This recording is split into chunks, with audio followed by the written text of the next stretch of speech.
नमस्कार मित्रों, कणाद एकेडमी में आपका पुनः हार्दिक स्वागत है। मित्रों, पिछली कक्षा में हमने योग दर्शन के 2022 तक जितने भी प्रश्न आए हैं पूर्व परीक्षाओं में, उस पर हमने चर्चा की थी। उसी श्रृंखला को आगे बढ़ाते हुए आज हम अर्थ संग्रह के जितने भी प्रश्न आए हैं पूर्व परीक्षाओं में, उन सब पर हम क्रमशः चर्चा करेंगे। उनके संबंधित जो जो भी व्याख्याएं हैं, उन व्याख्याओं को भी बताएंगे, जिससे उस प्रश्न के साथ साथ में अन्य विषय की भी आपकी सज्जा हो सके। तो सीधा हम स्टार्ट करते हैं अपने विषय को।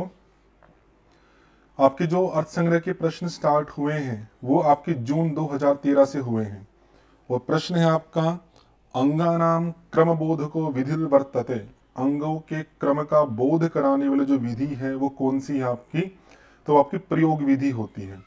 तो प्रयोग विधि की अर्थ संग्रह में दो परिभाषाएं हैं। एक परिभाषा बहुत सिंपल है, उसको नहीं भी पूछा जाता है, प्रयोग प्राशु भाव बोध को विधि ही।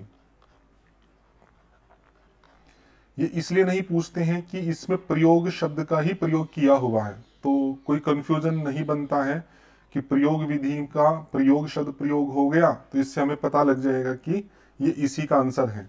लेकिन इसकी कि दूसरी जो परिभाषा है वो पूछी जाती है, बहुत बार आपकी पूछी जाएगी, आगे भी हम देखेंगे, अंगानाम क्रम बोध को। तो इसका थोड़ा सा अभिप्राय क्या है कि अंगों के क्रम का बोध कराने के लिए, जैसे हम देखते हैं उत्पत्ति विधि जो होती है प्रधान विधि होती है, जो विनियोग विधि होती है आपकी वो अंग विधि होती है।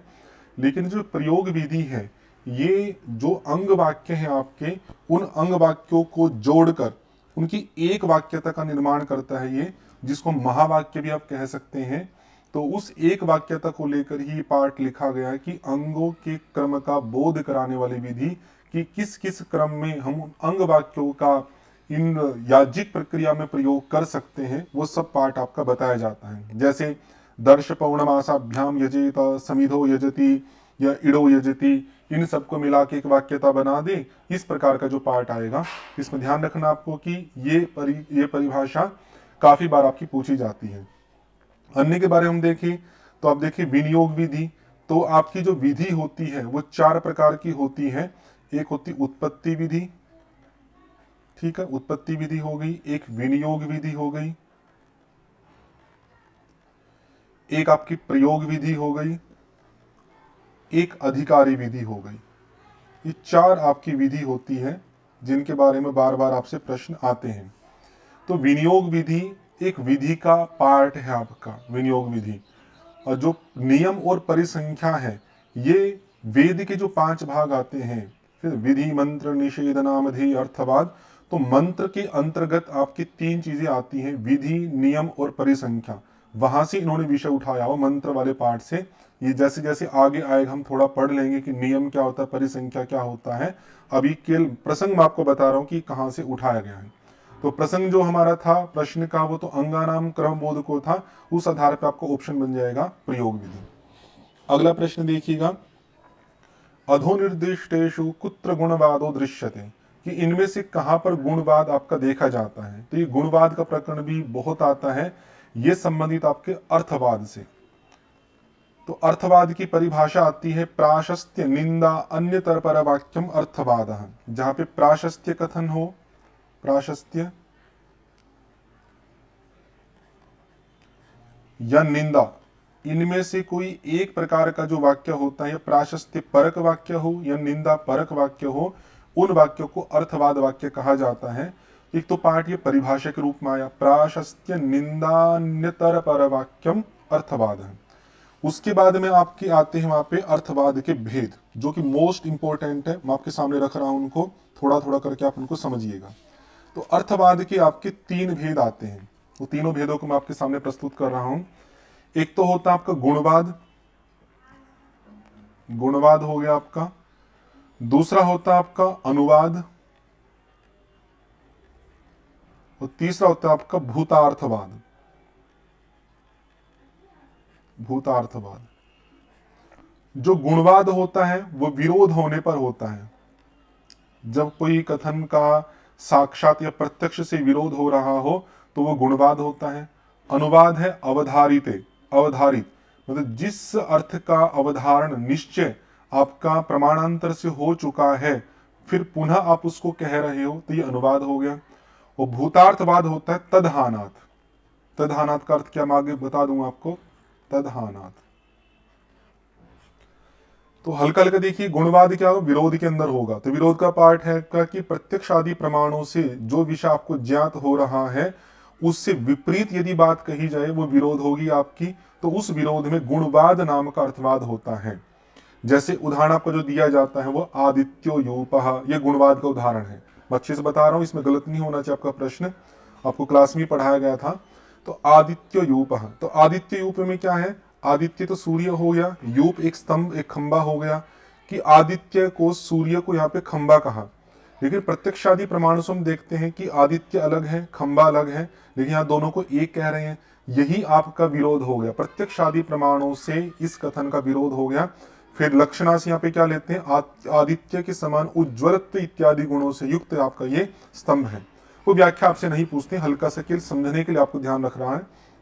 बाकी जो उदाहरण है जैसे अग्नि हिमस्य भेषजम, ये अनुवाद का पार्ट है, क्योंकि अग्नि हिम रोग का एक औषध है। या अगर सर्दी की कोई आपको बीमारी हुई है आपको, तो उसकी दवा क्या है, ठंडक की आपकी अग्नि है। तो कह रहे कि ये चीजें तो प्रत्यक्ष आदि प्रमाण से हमें पता ही है कि हिम आदि या बर्फ आदि का औषध रूप में हम क्या प्रयोग करते हैं, अग्नि का प्रयोग करते हैं। तो प्रत्यक्ष आदि प्रमाणों से ज्ञात पदार्थ का ही यहाँ पे पुनः कथन किया गया है, तो ये अनुवाद हो गया। अवधारण पहले से ही था, निश्चय पहले ही था, केवल कथन मात्र से अनुवाद कर रहे हैं। फिर इंद्रो वृत्राय वज्रम उदयच्छत, ये आपका भूतार्थवाद का है। तो तदहानात का क्या अर्थ था आपका, कि जहां पर ना तो विरोध हो, न ही जहां पर पहले से कोई कथन किया गया हो, दोनों की जहां पर कमी हो उसको बोलते तदहानात। तो तदहानात में क्या होता है, भूतार्थवाद होता है, कि जो चीजें आपकी पहले से विद्यमान है उनको ही कहा गया है आपका तो भूतार्थवाद। तो भूतकाल की जो चीजें हैं उनका कथन किया जाता है इसके अंदर। जैसे इंद्र ने वृत्र को मारने के लिए वज्रम उदयच्छत, वज्र को उठाया, ना तो आपने देखा है, कुछ नहीं देखा इसके बारे में, तो प्रत्यक्षादि प्रमाणों से ये विषय अज्ञात है, उस अज्ञात अर्थ को लेकर ही यहाँ पर कथन किया जा रहा है। तीनों मोस्ट इंपोर्टेंट है, मैंने आपको थोड़ा संक्षिप्त में बताया, इनको याद रखिएगा। और बरहिषि रजतम न देयम जो पार्ट आपका आता है, तो अर्थवाद के एक अलग अप्रोच के आधार पर दो भेद करते हैं। एक विधि शेष करते हैं आपका, जहाँ पे विधि परक आपका पार्ट आता है, एक निषेध शेष आता है जहाँ पे निषेध परक पार्ट आता है। तो विधि शेष के अंदर आपका है, उदाहरण आता है कि वायव्यम श्वेतम आलभेत भूति कामः, कि भूति की कामना वाला जो पार्ट है वो श्वेतम आलभेत, जो श्वेत आपका बैल है या पशु है आपका, उसका आलंबन करें, ऐसा कहा। फिर उसके अर्थवाद में एक विधि शेष वाक्य आता, वायु वही क्षेपिष्ठा देवता, वायुर्वही क्षेपिष्ठा देवता, क्योंकि वायु उसका देवता है पशु का, और वायु कैसा देवता होता, शीघ्रकारी, हर इच्छाओं को बहुत जल्दी पूरा करने वाला है। तो चूंकि वायु हर इच्छाओं को जल्दी पूरा करने वाला है, तो हम क्या करें, उसको तुरंत, अगर हम भूति की कामना वाले हैं, अगर हम पशु का आलभन करेंगे तो हम, वायु जो देवता है हमारी इच्छाओं को तुरंत पूरा करेगा। ये विधि शेष हो गया। एक निषेध शेष आता आपका, कहा कि बरहिषि रजतम ना देयम, जो आपका दिया हुआ है कि बरहिषि याग में रजत मतलब चांदी नहीं देनी चाहिए, ऐसा इन्होंने कहा। अब कहेगा अगर कोई देगा तो क्या होगा आपका, तो कहते स अरोदित यद अरोदित तद रुद्रस्य रुद्रत्वम, मतलब जो देगा वो रोएगा। एक वाक्य आपका था, यो बर्हिषिति रजतम दद्यात् पुरास्य संवत्सरास गृहे रोदनम भवति, कि जो बर्हिष याग में रजत को देगा तो एक साल से पहले पहले उसके घर में कुछ ना कुछ अनिष्ट होके रोदन होगा। इसलिए इस निषेध शेष वाक्य से आपने क्या बता दिया कि बर्हिष याग में रजत नहीं देना चाहिए, नहीं तो वो रुलाएगा हमें। तो इस तरह का पार्ट आपका है, मोस्ट इंपोर्टेंट है। मैंने पूरा अर्थवाद वाला पार्ट आपको व्याख्यायित किया, इसको ध्यान रखिएगा। अगला है आपका, ये आपके सितंबर का पार्ट है, तत्प्रख्यनाय कुत्र उपयुज्यते। आपके ऑप्शन आते हैं निषेध निर्णय में, नियम विधि निर्णय में, नामधेय में, अर्थवाद में। तो आपको ध्यान रखना चाहिए कि जो तत्प्रख्य न्याय है ये नामधेय के प्रकरण में आता है। तो नामधेय की परिभाषा भी अगर आप देखें, विधेयार्थ परिच्छेदकतया अर्थवत्वम नामधेयम, कि विधेयार्थ का परिच्छेदक होने के कारण या विधेयार्थ का परिच्छेदक रूप में अर्थवान होने के कारण ही नामधेय होते हैं। तो नामधेय का सामान्य आप अर्थ समझ सकते हैं केवल एक नाम, नामधेय मतलब एक नाम। लेकिन वो क्या होता है कि जो शब्द आपका प्रयोग किया, जैसे मान लीजिए उद्भिदा यजेत पशु काम आपने ऐसा यूज किया, तो उद्भिद जो शब्द था वो अलग अलग कई अर्थों में प्रयोग हो सकता है, लेकिन यहाँ पर उसको एक उद्भिद याग के नाम से प्रयोग किया गया है, इसलिए इनको नामधेय पाठ कहा जाता है। इतना हल्का हल्का संकेत जैसे जैसा आएगा आगे बताते रहेंगे। तो ये परिभाषा भी रखनी है, विधेयार्थ परिच्छेदकतया, विधेयार्थ परिच्छेदक, हल्का से एक संकेत कर लीजिएगा, छेदकतया अर्थवत्तम, कि विधेय जो अर्थ है, विधान किया जा रहा जो अर्थ है, उसका नियामक होने के कारण से नामधेयों का सार्थकता कही जाती है। तो नामधेय हो गया। अब उसमें एक तत्प्रख्य पाठ। इस नामधेय के 4 भेद हैं। पहला है आपका भेद इसके अंदर मत्वर्थ लक्षणा भयात, मत्वर्थ लक्षणा, कि जो नामधेय का प्रयोग किया जाता है ये मत्वर्थ लक्षणा के भय से करेंगे। दूसरा आता आपका वाक्य भेद के भय से करेंगे। तीसरा आपका आता तत्प्रख्य शास्त्र, जो आपका यहाँ पूछा गया है, तत्प्रख्य शास्त्र के कारण करेंगे। वो चौथा आपका तद व्यपदेश के कारण से, ये भी मोस्ट इंपोर्टेंट आपका पूछा जाता है। इन 4 के आधार पर नामधेय का निर्णय किया जाता है। तो नामधेय के 4 भेद आपके हो गए। तो उस आधार पे तत्प्रख्य न्याय का क्या आंसर होगा आपका, नामधेय। अगला देखिएगा, अर्थ संग्रहानुसारम भावना, कि अर्थ संग्रह के अनुसार जो भावना होती है वो कितने प्रकार की होती है।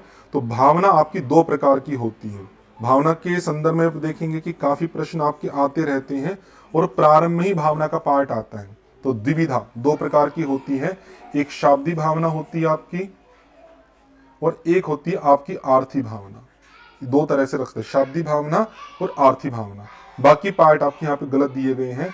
बाकी शाब्दी भावना, आर्थी भावना क्या होती, आगे जैसे जैसे प्रश्न आएंगे उनके संदर्भ में मैं आपको बताता रहूंगा। आगे पूछा गुण विधि उदाहरणम किम। एक तो यह ध्यान रखना है आपको, जैसे मैंने बताया था ऊपर की विधि 4 प्रकार की होती, उत्पत्ति विधि, विनियोग विधि, प्रयोग विधि, अधिकारी विधि। तो जो विनियोग विधि है उसको ही गुण विधि कहा जाता है। ये याद रखिएगा, इंपॉर्टेंट पार्ट है। जो विनियोग विधि है उसी को ही गुण विधि कहा जाता है। तो इन्होंने पूछा कि गुण विधि का उदाहरण क्या है, मतलब विनियोग विधि का उदाहरण क्या है, ऐसा ये पूछना चाह रहे हैं। तो वो कौन होगा आपका, दधना जो होती, ये आपका विनियोग विधि का या गुण विधि का उदाहरण है, मोस्ट इंपोर्टेंट है।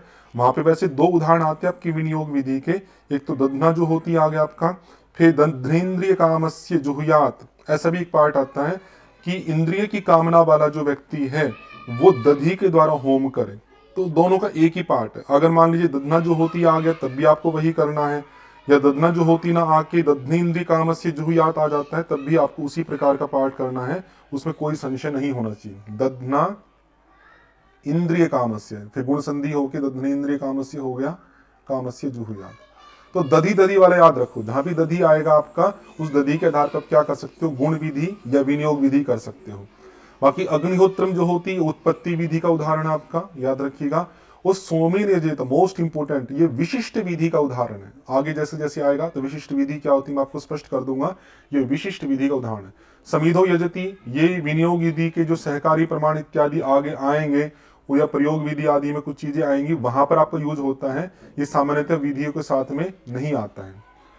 आगे देखो प्रयोग प्राशु भाव बोध को, देखो ऊपर आया था अंगा नाम क्रम बोध को विधि, ये प्रयोग प्राशु बिल्कुल सिंपल है, प्रयोग से प्रयोग मैच कर लीजिए, आपका प्रयोग विधि हो जाएगा। कई सारे प्रश्न हो गए आपके। अब देखिए दिसंबर 2013 के, कि शाब्दी भावना निरूपिता भवती, कि जैसे 2 प्रकार की भावना थी आपकी, शाब्दी भावना, अर्थी भावना, तो वो किस किस अंश से कही जाती। तो जैसे स्वर्ग कामो यजेत, थोड़ा सा मैं अब प्रकाश डालता हूं आपको इसके ऊपर, स्वर्ग कामो यजेत। तो जो भावना का जो कथन किया जाता है वो मुख्यतः इस पद से संबंधित है। और इस पद में भी अगर पूछे तो प्रत्यय जो है त, इस त प्रत्यय के द्वारा ही दोनों भावना कही जाती है, चाहे वो शाब्दी भावना हो चाहे आर्थी भावना हो। अब इस त प्रत्यय में 2 अंश होते हैं आपके, एक आख्यात अंश होता है आपका, एक लिंग अंश होता है, लिंग अंश। तो आख्यात अंश के द्वारा कही जाती है आपकी आर्थी भावना, मोस्ट इंपोर्टेंट, और जो लिंग अंश है उसके द्वारा कही जाती है आपकी शाब्दी भावना।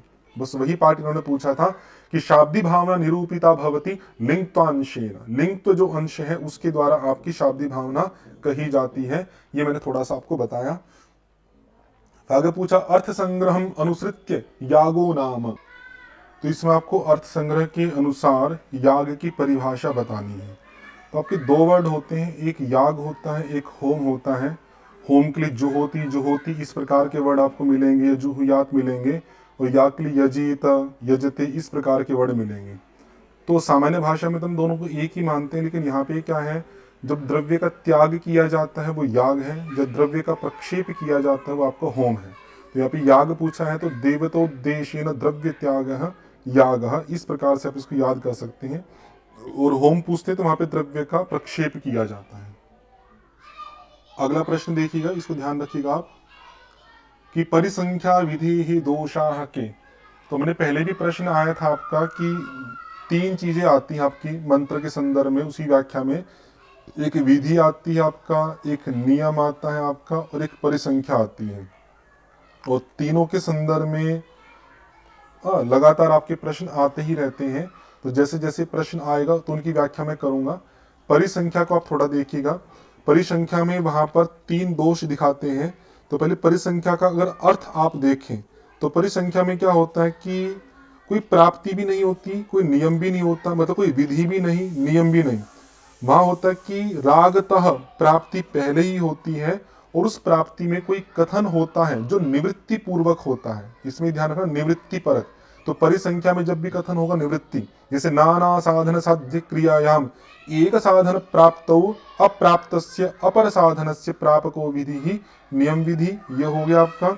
और जो परिसंख्या विधि आपकी आएगी तो कहते हैं कि उभयोश्च युगपत प्राप्तो इतर व्यावृत्ति परो विधि ही परिसंख्या विधि, कि जब दो चीजों में युगपत प्राप्ति हो रही हो कि ये भी करूं वो भी करूं, तो उसमें से एक की व्यावृत्ति परक, निवृत्ति परक, ये मोस्ट इंपोर्टेंट पार्ट है। व्यावृत्ति परक जो विधि होगी वो आपकी परिसंख्या विधि होती। जैसे इसका प्रसिद्ध उदाहरण जो आपका पंच नखा भक्षाः, पंच नखा भक्षाः, कि जो मांस भक्षण करने वाला व्यक्ति है वो रागतः मांस खाने के लिए अनेक प्रकार के पशुओं में प्राप्त हो रहा था, तो उसमें उन पशुओं को भी खा रहा था कि जो खाने योग्य नहीं थे या जिसकी समाज की दृष्टि से हानि हो सकती थी। तो शास्त्रकार ने क्या कह दिया कि 5 नख वाले इन्हीं 5 प्राणियों का आप भक्षण कर सकते हो।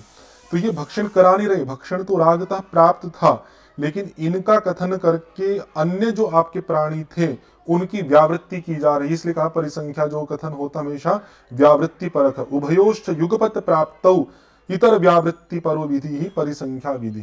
तो उस परिसंख्या विधि में तीन दोष आते हैं आपके, वो दोष काफी पूछे जाते हैं। तो दोष त्रयम च श्रुत हानि, अश्रुत कल्पना और प्राप्त भाग। फर्स्ट ऑप्शन आपका होगा कि उसमें जो वाक्य आपका आए, जैसे पंच नखा भक्षा है, ये वाक्य है आपका।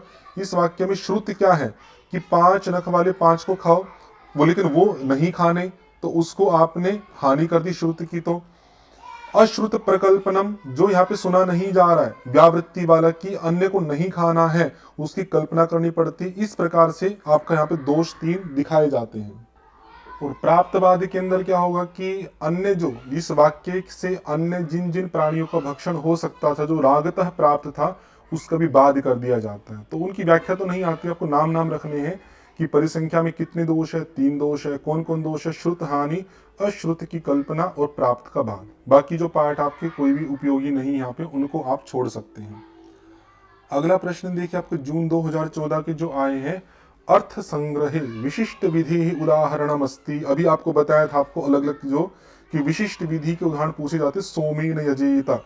तो यहाँ पे कहते हैं कि सोमवता या सोम विशिष्ट यागेन इष्टम भावेत, कि सोमवता यागेन, कि याग के द्वारा इष्ट की भावना करनी है, यागेन इष्टम भावयेत। एक तो पार्ट ये हो गया, लेकिन कैसे याग से करना है? तो सोमवता यागेन, कि सोम से युक्त जो याग है आपका, उस याग के द्वारा इष्ट की भावना करे। तो मुख्य यहाँ पे याग है, लेकिन उस याग को विशिष्ट किसके द्वारा किया गया? सोम के द्वारा। इसी कारण से सोमेन यजेत को विशिष्ट विधि के रूप में स्वीकार किया गया है। उसमें कुछ शंका समाधान चलता है, उनको हम छोड़ सकते हैं, उनकी आवश्यकता नहीं है। रधना जो होती है हमने पढ़ा था, विनियोग विधि या गुण विधि है। अग्निहोत्र जुहुयात स्वर्ग काम या अग्निहोत्र जो होती है उत्पत्ति विधि है। बाकी ये पार्ट आपका अलग से वैसे ही दे रखा कंफ्यूजन करने के लिए। ये तीनों आपको ध्यान रखने चाहिए। आपका ऑप्शन यहाँ पे सोमेन यजेत बनेगा। विनियोग विधि है सहकारी प्रमाणानि संति। विनियोग विधि जो है आपकी, जिसको गुण विधि भी कहते हैं, उसके सहकारी प्रमाण कितने हैं? 6 प्रमाण आपके हैं, उसको क्रमशः याद रखना, पूछेगा श्रुति, लिंग, वाक्य, प्रकरण, स्थान और समाख्या। आगे भी आप देखेंगे इसके क्रम से संबंधित बहुत सारे प्रश्न आपके आएंगे इसी प्रकरण से। तो ये 6 है आपके, सीक्वेंस वाइज रखिएगा, श्रुति, लिंग, वाक्य, प्रकरण, स्थान, समाख्या। कोई कहानी बना सकते हैं, इनिशियल वर्ड लेके बना सकते हैं, जैसे श्रुति हो गया, फिर लिंग का एल ले लिया, वाक्य का वी ले लिया, SLV, जैसे आपकी सैटेलाइट होता है ना, PSLV SLV हो गया, फिर प्रकरण से P हो गया, फिर स्थान का फिर S ले लिया, फिर समाख्या PSS, या कोई और भी आपको उचित लगे वो आप बना सकते हैं। तो ये 6 आपके अब सहकारी प्रमाण विनियोग विधि के स्वीकार किए जाते हैं। अगला पाठ देखिएगा, अर्थ संग्रहानुसारम आख्यातेन किम उच्यते। ये भी आपको बताया था, आपका जो स्वर्ग कामो यजेत, यजेत के अंदर जो त प्रत्यय था उसमें 2 अंश थे, लिंग अंश, आख्यात अंश। लिंग के द्वारा शाब्दी भावना है, आख्यात के द्वारा आर्थी भावना। ये तो सिंपल पूछ रहे हैं, आख्यात के द्वारा क्या कहेंगे, भावना कहेंगे। सिंपल सा पार्ट आपका बी ऑप्शन हो जाएगा। अर्थवादस्य लक्षणम किम, ये भी पहले आ चुका है आपका, स्तुति, निंदा, अन्यतर पर वाक्यम अर्थवादः। समभिहारो वाक्यम, ये आपकी श्रुतिलिंग, वाक्य, प्रकरण, स्थान, समाख्या में जो वाक्य आया था उस वाक्य का लक्षण है विनियोग विधि के सहकारी प्रमाण का। अपौरुषेयम वाक्यम, ये वेद का लक्षण है। अपौरुषेयम वाक्यम वेद, वेद जो है वो पुरुष से रहित का वाक्य है, मतलब पुरुष का नहीं है। और अंग प्रधान संबंध बोध को विधि, विनियोग विधि का लक्षण है ये, जिसको गुण विधि भी हमने कहा था। ये सब आपको अलग से भी याद होने चाहिए। अंग और प्रधान, गौण और प्रधान के संबंध का बोध कराने वाली जो विधि है वो विनियोग विधि कहलाएगी। अगला देखिएगा, गुण विधि है उदाहरणमस्ति, अभी आया था आपका, रिपीट है क्वेश्चन, दधना जो होती। सोमेन यजेत विशिष्ट विधि का है, ये वैसी दे रखा है, ये भी वैसी दे रखा है। ये 2 पार्ट आपके, दधना जो होती है आपका आंसर हो जाएगा गुण विधि का उदाहरण। फिर प्रयोग विधि है सहकारी, सहकारणानि कितनी भवंती। विनियोग विधि और प्रयोग विधि दोनों के ही आपके 6 सहकारी प्रमाण होते हैं। ये ध्यान रखना आपको, षट प्रमाणानि। और आप देखेंगे कि उनके नाम भी लगभग आपके सेम से ही हैं। उनके में आपको क्रमशः, वैसे नाम उसके कम पूछते हैं लेकिन फिर भी यदि पूछे तो आपको बता देता हूं। श्रुति आएगा आपका, उसके बाद आपका अर्थ आएगा, फिर पाठ आएगा, फिर स्थान आएगा, फिर मुख्य आएगा, फिर आपका प्रवृत्ति आएगा। ये 6 है उसके भी। तो जैसे विनियोग विधि के 6 सहकारी प्रमाण थे, ऐसे ही प्रयोग विधि के भी 6 ही हैं। थोड़ा थोड़ा शब्द भी सामने है आपका। तो हमने अर्थ की, हमने श्रुत श्रवण किया किसका, अर्थ का, उसका फिर पाठ पढ़ा, पाठ, फिर उसके स्थान के हिसाब से उसकी मुख्य में प्रवृत्ति हो गई। ऐसे कोई कहानी बना के इनका क्रम भी आप याद कर सकते हैं, ये आप ध्यान रखिएगा। फिर जून 2015 की क्वेश्चन देखिएगा, वेदः कह, अभी आया था आपका, अपौरुषेयम वाक्यम वेद, ये हो जाएगा। कर्मबोधको वाक्यम, ये आपका उत्पत्ति विधि में आता है। अंग प्रधन संबंध, ये विनियोग विधि में आता है। समभिहारो वाक्यम, ये आपका विनियोग विधि का जो सहकारी प्रमाण वाक्य उसके अंतर्गत आता है। ये सब हम भी पहले पढ़ चुके हैं। प्रयोग विधि के सहकारी प्रमाण फिर रिपीट हो गया आपका, षट आ गए। तत्र च अन्यत्र च प्राप्तो इति कस्य लक्षणम भवति। तो ये आपके जो मंत्र के संदर्भ में 3 पार्ट मैंने बताए थे, विधि, नियम और आपका परिसंख्या। तो उसी में एक आपकी श्लोक आते, कार्य का कहले, विधि अत्यंतम प्राप्तो नियमः पाक्षिके सति तत्र च अन्यत्र च प्राप्तो परिसंख्या इति गीयते। तो अत्यंत अप्राप्ति हो, अत्यंत अप्राप्ति तो होती है आपकी विधि, अत्यंत अप्राप्ति में। और पाक्षिक पार्ट है आपका, पाक्षिक तो नियम होगा। और तत्र च अन्यत्र, कि वहां भी प्राप्त, वहां भी प्राप्त है, तत्र च अन्यत्र च प्राप्ति जो लिखा हुआ ये आपकी परिसंख्या विधि होगी, परिसंख्या यहाँ, ठीक है, याद रखिएगा। आपका अपूर्व विधि वाला आपका अत्यंत प्राप्ति, नियम विधि का पाक्षिक वाला पार्ट आ जाएगा। अधिकारी विधि तो आपकी अलग ही है, फल स्वाम्य बोध का वाली पार्ट आपका आएगा आगे, तब पता लग जाएगा। विरोधे गुणवादस्यात् इति लक्षणम अर्थवादस्य, ये भी आपका रिपीट है क्वेश्चन कि विरोध में गुणवाद होता। 3 टाइप हमने अर्थवाद के पढ़े थे, गुणवाद था, अनुवाद था, भूतार्थवाद था। तो उनका सब पार्ट हम पहले पढ़ चुके हैं। तो आपका अर्थवादस्य ये आपका ऑप्शन हो जाएगा। दिसंबर 15 की देखिएगा, सा च त्रिविधा, विधात्री, अभिधात्री, विनियोक्त्री च। तो ये आपके जो भेद है किसके हैं, इत्यत्र सा का आपको बताना है। तो ये श्रुति के पार्ट है। विनियोग विधि में जो 6 पार्ट आपके आते हैं, श्रुति, लिंग, वाक्य, प्रकरण, स्थान, समाख्या, तो वहां पे श्रुति उसका लक्षण करके निरपेक्षो रवः श्रुति उसके भेद देते हैं कि वो जो श्रुति है वो कितने पार्ट की है, साच त्रिविधा, वो 3 टाइप की आपकी होती है, विधात्री, अभिधात्री और विनियोक्त्री। मोस्ट इंपोर्टेंट है, याद रखिएगा आपका। फिर आगे विनियोक्त्री के भी 3 भेद कर देते हैं, विभक्ति रूपा, एक अभिधान रूपा, एक पद रूपा करके, वो आगे आएगा तो आपको बता देंगे। अभी यहाँ की दृष्टि से आपको श्रुति रखना चाहिए। आगे जो पार्ट है आपके वैदिक की समाख्या, लौकिक समाख्या, ये समाख्या के 2 भेद आते हैं, वैदिक और लौकिक। शब्द शक्ति वाला पार्ट छोड़ दीजिए, ये कोई महत्वपूर्ण नहीं है।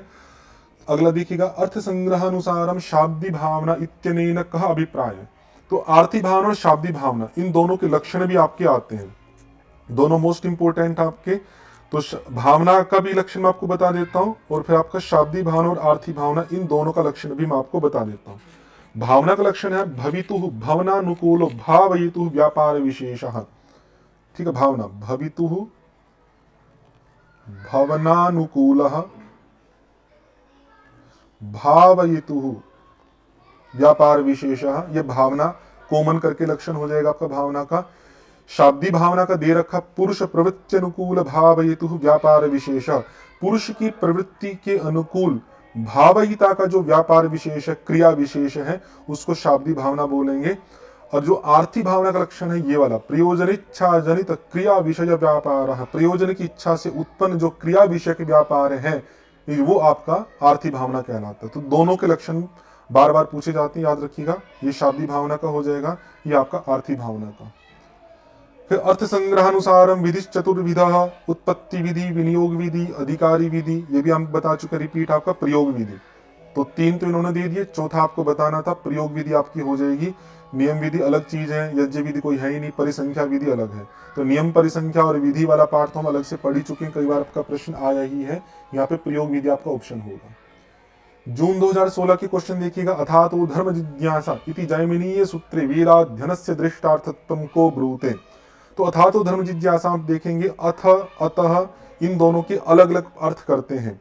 तो अथ का क्या, वेदाध्ययनानंतरम, अथ शब्द का अर्थ है अनंतर, कि वेद के अध्ययन के अनंत मतलब पश्चात, ये हो गया।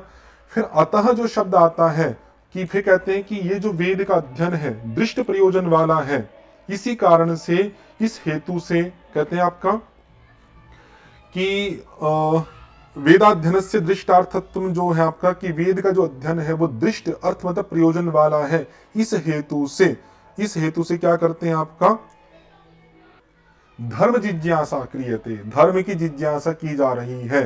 तो जो ये वेद का अध्ययन दृष्टार्थत्व का जो अर्थ है, ये किसका बनता है आपका, अतः शब्द का। इस हेतु से, अतः आपका पंचमी तहसील से पंचमी अर्थ में तहसील प्रत्यय होकर बना है, तो हेतु अर्थ आएगा कि इस हेतु से, किस हेतु से, कि जो हमने वेद का अध्ययन किया, वेद को याद किया, उसको याद करना एक दृष्ट प्रयोजन है। वो प्रयोजन क्या है, उसका अर्थ जानना। उस दृष्टि से यहाँ पे धर्म की जिज्ञासा की जा रही है। वो धर्म का अर्थ यहाँ पे वेदार्थ करते हैं, और जिज्ञासा का अर्थ विचारणा, और वो विचारणा भी किस रूप में आता है, लक्षणावृत्ति से आता है। तो ये भी पूछा जाता है आपका, लक्षणावृत्ति से यहाँ पर जो जिज्ञासा पद है वो किस अर्थ को कहेगा, विचारणा अर्थ को कहेगा। ये भी आप याद रखिएगा। आदित्य यूप इत्यत्र किम विधो अर्थवाद, ये भी हम पढ़ चुके हैं आपका। आदित्य यूप था आपका गुणवाद, विरोधे गुणवाद है स्यात्। देखो रिकॉल करो, अनुवाद में क्या था आपका, अग्नि हिमस्य भेषजम था। भूतार्थवाद में इंद्रो वृत्राय वो था आपका वज्रम उदयच्छत। और गुणवाद में था आपका आदित्य यूप। ये रिपीट हुआ आपका पार्ट। सितंबर 16 का देखिएगा, अग्निहोत्रम जो होती इत्यत्र अग्निहोत्र शब्द से कर्म नामधेयत्वम कस्मान निमित्ता। ये नामधेय का प्रकरण, नामधेय के जो 4 भेद हमने देखे थे, मत्वत लक्षण अभयात, वाक्य भेद, तत्प्रख्य शास्त्र, तद व्यपदेशात, उनके अलग अलग उदाहरण आते हैं, वो भी मैं आपको संकेत कर देता हूं।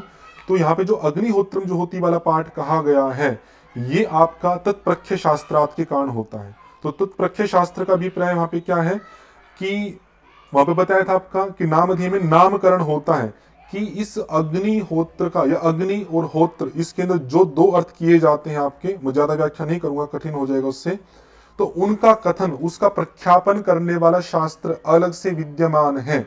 तो इसी कारण से अग्निहोत्र को हम केवल याग के नाम के रूप में लेंगे, याग का नाम। तो याग के नाम के कारण से अग्निहोत्रम जो होती, ये तत्प्रख्य शास्त्रार्थ वाला पार्ट हो जाएगा। औरों के उदाहरण भी आप देख सकते हैं आपका, जैसे मत्वर्थ लक्षणा भय का आपका उद्भिदा यजेत पशु कामः, उद्भिद वाला पार्ट रखिएगा, उद्भिदा यजेत पशु कामः। ये मत्वर्थ लक्षणा का उदाहरण है। फिर आपका वाक्य भेद का चित्रया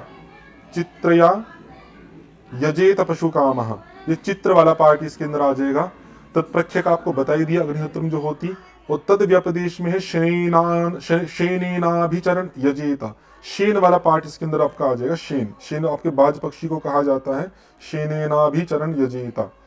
तो एक एक वर्ड रखिए, मत्वर्थ लक्षणा में उद्भित आ जाएगा, तद व्यपदेश में शेन आ जाएगा, वाक्य भेद में चित्र आ जाएगा, तत्प्रख्य के अंदर आपका अग्निहोत्रम जो होती आ जाए। 4 पार्ट आपके उसके अंतर्गत दिए गए हैं। अगला है आपका अर्थ संग्रह, वेद प्रतिपाद्य प्रयोजनवत अर्थो धर्म इति धर्म लक्षणे अर्थ पदोपादानम किमर्थम, अर्थ क्यों पढ़ा। तो यहाँ पे 3 शब्द प्रयोग करते हैं, वेद प्रतिपाद्य, प्रयोजनवत और अर्थ, धर्म की परिभाषा को बताने के रूप में।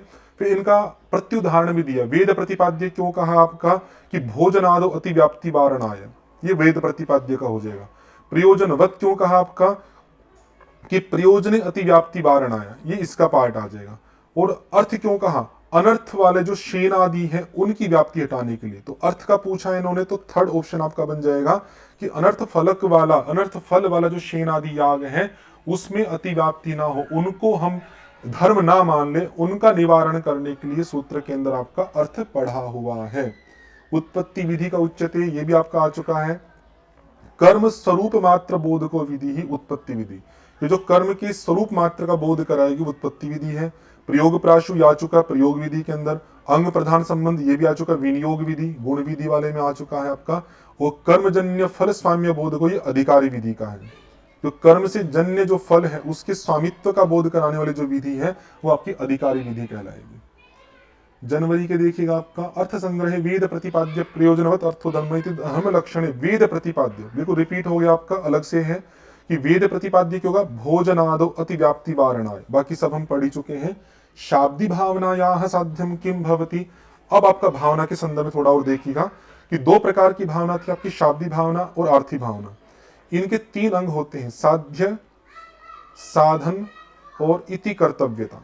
इति कर्तव्यता ये 3 अंश से उपेत होती है, युक्त होती है आपकी। इन 3 अंशों को भी थोड़ा थोड़ा सा आपको ध्यान रखना चाहिए, आप देख लीजिएगा। थोड़ा सा मैं बता कर रखता हूं कि शाब्दी भावना का साध्य क्या है आपका, आर्थी भावना, और आर्थी भावना का साध्य क्या है आपका, स्वर्ग आदि फल। अगर आर्थी भावना का साध्य पूछे तो आपका स्वर्ग आदि जो फल हैं आपके वे हो जाएंगे, स्वर्ग आदि फल। लेकिन यहाँ पे शाब्दी भावना का पूछा कि शाब्दी भावना किसको सिद्ध करेगी, आर्थी भावना को करेंगी। बाकी जो पार्ट आपके ये अलग अलग चीजों में आते हैं, जैसे शाब्दी भावना का लिंग आपका साधन क्या है, लिंग आदि ज्ञान, ये पार्ट हो गया आपका। और स्वर्गादि फल मैंने आपको बता ही दिया, ये आर्थी भावना का साध्य है, न कि शाब्दी भावना का। और अर्थवाद जाप्य प्राशस्त्यम, ये शाब्दी भावना का इति कर्तव्यता है।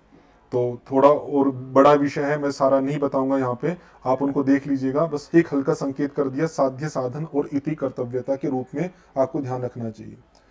देखो फिर वही आ गया आपका, वेद प्रतिपाद्य प्रयोजनवत अर्थो धर्म इति धर्म लक्षणे अर्थ पदोपादानम किमर्थम, अर्थ क्यों पढ़ा आपका, तो शेर यागादो अतिव्याप्ति वारणाय। पहले क्वेश्चन में अनर्थ लिख के थोड़ा स्पष्ट कर दिया था, इस वाले प्रश्न में उन्होंने अनर्थ हटा के लिए शेन याग लिखा।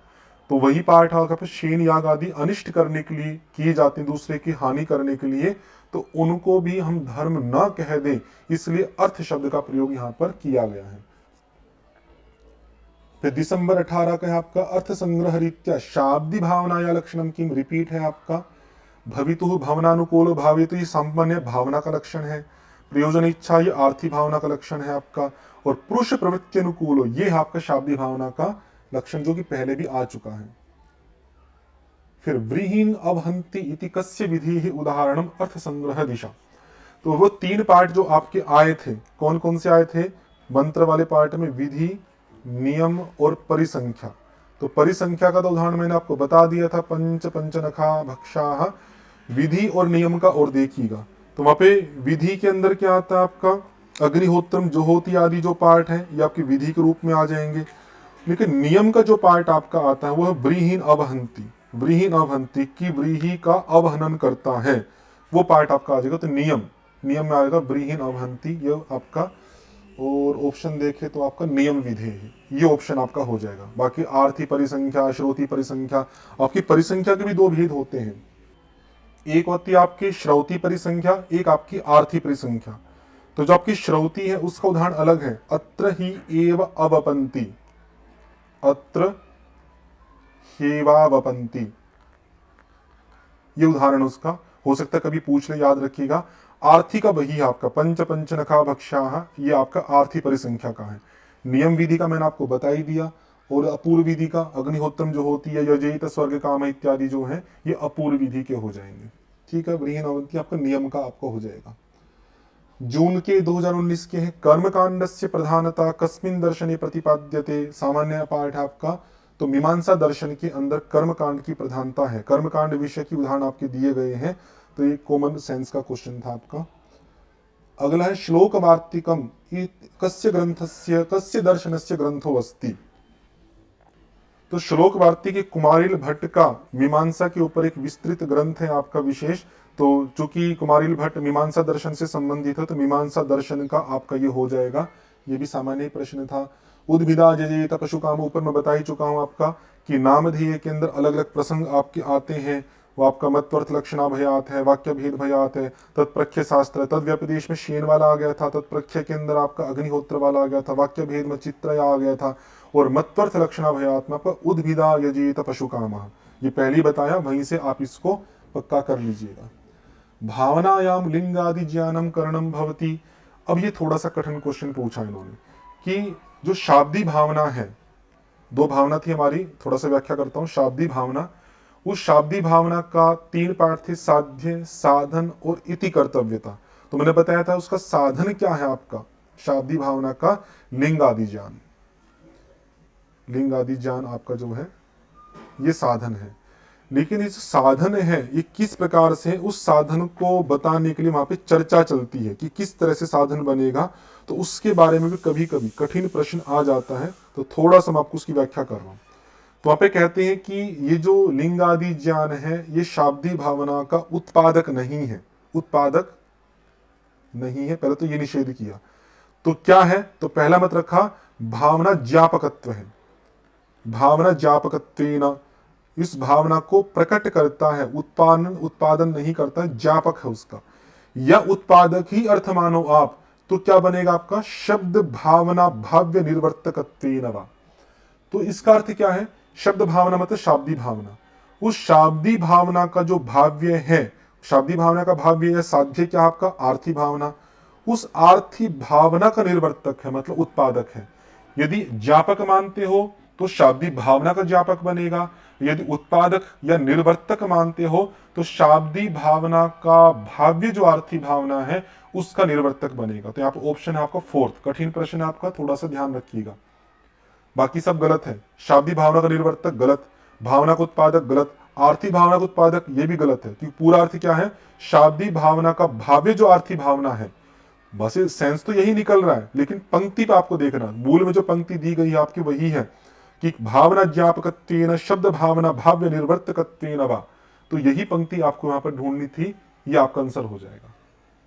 अगला देखिएगा दिसंबर 2020 का, अधोंकितेषु को अर्थापत्ति प्रमाणम स्वीकरोति। अलग अलग प्रमाणों का पाठ है, हमने क्लास में कराए थे कौन कौन कौन प्रमाण स्वीकार करता है।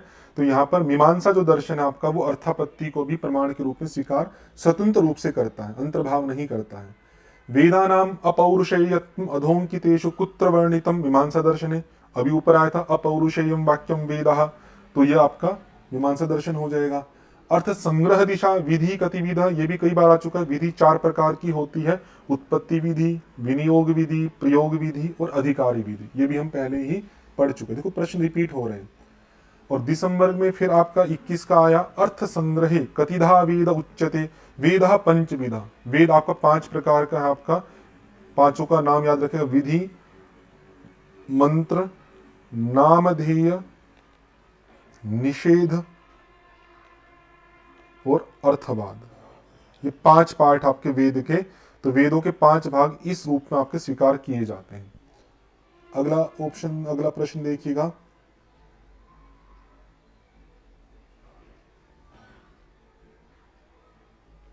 कि अर्थ संग्रहानुसारम देश सामान्यम स्थानम तच्च द्विविधम किम तत्, कि अर्थ संग्रह के अनुसार जो आपके देखो विनियोग विधि के 6 सहकारी भूत प्रमाण आए थे, श्रुति लिंग वाक्य प्रकरण स्थान समाख्या, तो वहां पे स्थान भी आया था। तो स्थान को वहां पे दो प्रकार का बताते हैं। पहले तो स्थान की परिभाषा की आपकी कि स्थान क्या होता है, देश सामान्यम स्थानम, वो तो उन्होंने मूल में ही दे दिया, तो उसको तो फिर आपको ध्यान देने की जरूरत ही नहीं है। तो आपको ये बताना है कि वो जो दो प्रकार है उसके वे कौन कौन से होते हैं। तो पाठ सादृश्यम होता है आपका और अनुष्ठान सादृश्यम, ये दो होते हैं आपके, पाठ सादृश्य अनुष्ठान सादृश्य।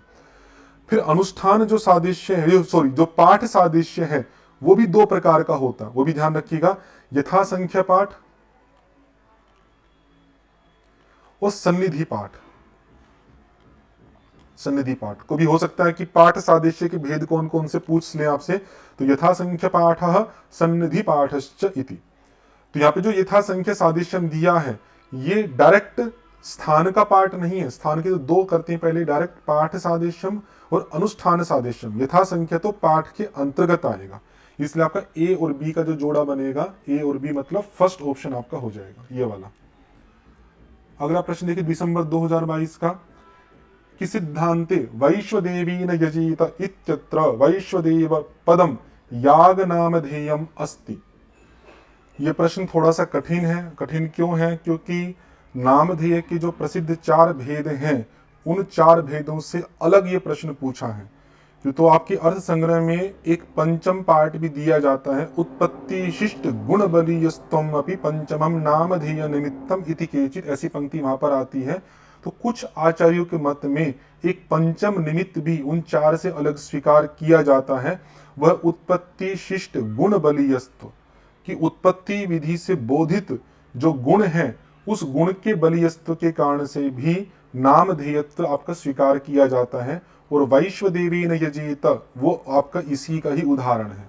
थोड़ा यूनिक है, कठिन प्रश्न है आपका। और आप देखेंगे 2022 के अंतर्गत आपके जिन जिन विषयों से प्रश्न आए हैं, वो साहित्य के हों आपके या वेद इत्यादि के हों, थोड़े कठिन हैं उस कट ऑफ को कम करने के लिए। तो इसी कारण से इसमें भी ये कठिन प्रश्न आपका बना है। तो ये ध्यान रखिएगा, आपका उत्पत्ति शिष्ट गुण बलीयस्त्व वाला है वैश्वदेवी न यजेता, बाकी आपको पता ही है। आगे विनियोग विधेय प्रमाणानि क्रमशः लिखता, ये आपको भी बताया था मैंने, श्रुति लिंग वाक्य प्रकरण स्थान और नीचे आपका समाख्या आ जाएगा। अच्छा समाख्या दिए नहीं, 5 ही दिए हैं, तो इसी हिसाब से आप मैच कर लीजिएगा अपने आप ही ऑप्शन करके। अगला देखिए परिसंख्या त्रिदोषणा, ये भी रिपीट आपका, परिसंख्या के 3 दोष हैं आपके, कि श्रुत हानि अश्रुत कल्पना प्राप्त भान, दोनों कथन ठीक है, दोनों ठीक आपका, तो हम कहेंगे उभय भी सत्य, फर्स्ट ऑप्शन आपका ठीक हो जाएगा। अगला प्रश्न देखिएगा,